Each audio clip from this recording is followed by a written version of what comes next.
रविवार को उत्तर प्रदेश के सीएम योगी कानपुर आए और ये दौरा काफ़ी मामलों में महत्वपूर्ण रहा। उसमें सबसे बड़ी बात तो ये थी कि संभवतः पहली बार ऐसा हुआ कि सीएम योगी यहाँ पर तकरीबन 5 घंटे शहर में रुके। उन्होंने समीक्षा बैठक भी अधिकारियों के साथ की, जिसमें विकास योजनाओं पर भी बात हुई। लेकिन इसी बैठक को लेकर समाजवादी पार्टी के विधायक अमिताभ वाजपेयी ने आपत्ति जताई है। उन्होंने आपत्ति इस बात पर जताई है कि सिर्फ सत्ता पक्ष के लोगों को इस तरह की विकास बैठकों में बुलाया गया और उसके बाद जो विपक्ष के विधायक हैं उनको इस बात की ना तो जानकारी दी गई और ना ही उनको इनवाइट किया गया। और अगर इस तरह से होता है तो कहीं ना कहीं विकास की बातें पूरी तरह नहीं हो पाएंगी। तो सबसे पहले हम आपको वो वीडियो दिखा देते हैं जो कि अमिताभ वाजपेयी ने उस बैठक के समय पर जारी किया था। आज माननीय मुख्यमंत्री योगी जी कानपुर में आए हैं और समग्र विकास पर जनप्रतिनिधियों अधिकारियों की बैठक कर रहे हैं, ऐसा मालूम पड़ा है। लेकिन कैसा समग्र विकास की बैठक है जिसमें विपक्ष के जनप्रतिनिधियों को आमंत्रित नहीं किया गया, हम लोगों को जानने नहीं दिया गया। तो ऐसी किसी बैठक में जिसमें विपक्ष की राय नहीं ली जाएगी, उसमें हम लोग विकास की उम्मीद क्या कर सकते हैं। हमारा अनुरोध है माननीय मुख्यमंत्री से कि जब कम से कम विकास के मुद्दों पर तो सभी की राय लेकर के तब बात करेंगे तो समग्र विकास की बात होगी। ऐसे वो एक तरफ की बात करके सब, और जब तक आलोचना नहीं सुनेंगे, जिले के अधिकारियों की कमी को नहीं जानेंगे, तब तक कैसे मजबूत कार्रवाई होगी। इसलिए मुख्यमंत्री से अनुरोध है कि कम से कम विपक्ष के विधायकों को भी ऐसी बैठकों में आमंत्रित करने का कष्ट किया करें। तो वीडियो में अमिताभ वाजपेयी ने कहा, ये क्या कहा ये तो आपने सुन लिया। हमसे इसी मुद्दे पे बात करने के लिए खुद अमिताभ वाजपेयी मौजूद हैं, उनसे बात कर लेते हैं। अमिताभ जी, आपने आपत्ति जताई कि जो ये विकास की बैठक हो रही थी, मंडलीय समीक्षा बैठक थी, और इसमें आपका ये कहना था कि विपक्ष के विधायकों को नहीं बुलाया गया। कितना ज़रूरी होता है बुलाया जाना, और आपत्ति आपको क्यों?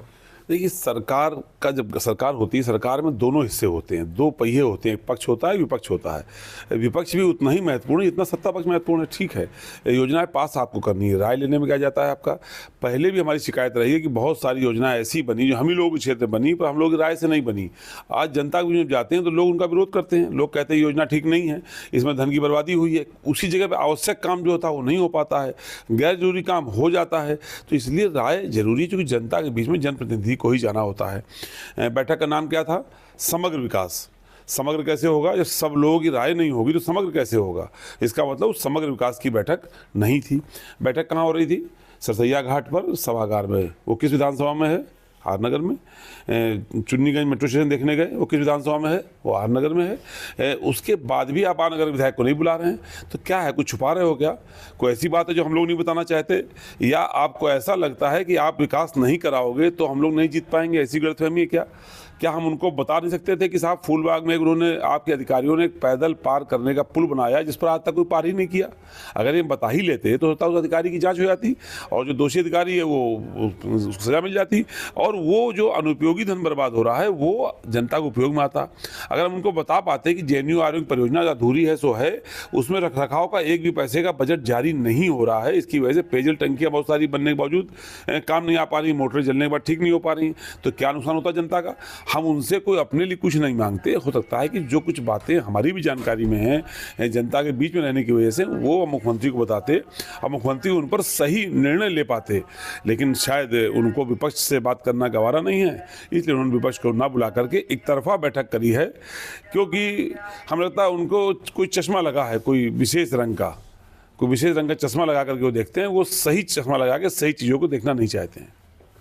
आपने इस तरह की शिकायत पहले भी करी है, अगर हमें याद है तो नगर निगम में जो बैठकें होती हैं या वहाँ पे जो योजनाएं पास होती हैं, उसके लिए भी आपने एक दो बार कहा था कि आपसे पूछा ही नहीं जाता है, या फिर योजनाएं आपकी होती हैं लेकिन वो आपके नाम से ना होकर किसी और दूसरे को स्थानांतरित कर दी जाती है। ऐसे भी आपने आरोप लगाए थे।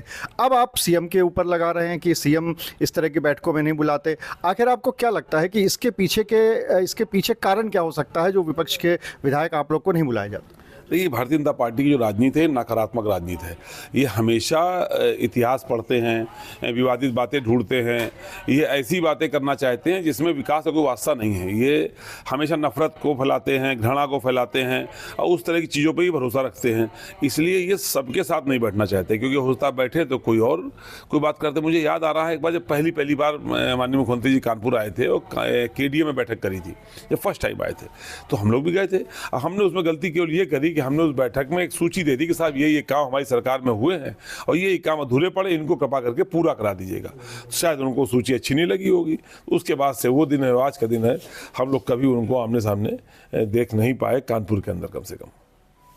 आजकल एक मुद्दा और चल रहा है अमिताभ जी, उस पर भी बात कर लेते हैं।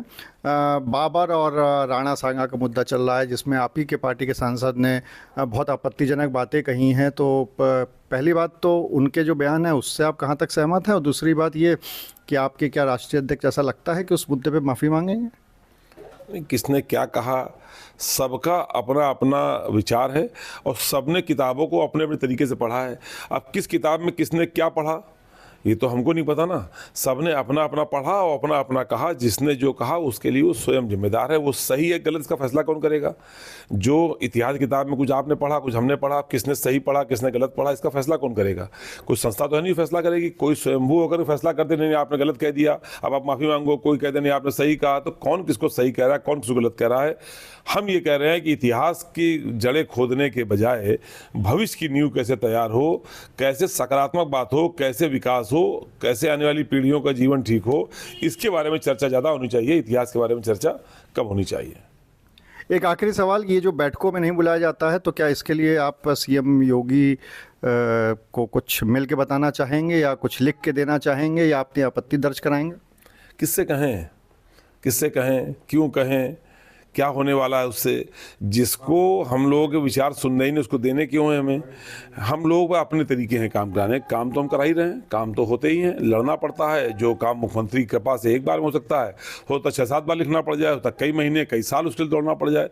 पर हमें जो हमने अपने चुनाव के पहले जो अपनी जनता से वादे किए थे, मैं आज कह सकता हूँ मैंने 80% से ज़्यादा वादे पूरे कर दिए, शेष मैं पूरे कर रहा हूँ। तो जो हमारा लक्ष्य तो हम कर ही रहे हैं, थोड़ा कठिनाई से ही सही। इसलिए ना किसी से कुछ कहना ना किसी से कुछ सुनना, इनको हटाने का लक्ष्य है। इनको हटा करके ऐसी सरकार लाने का लक्ष्य है जो सबकी सुने और सबके लिए काम करे।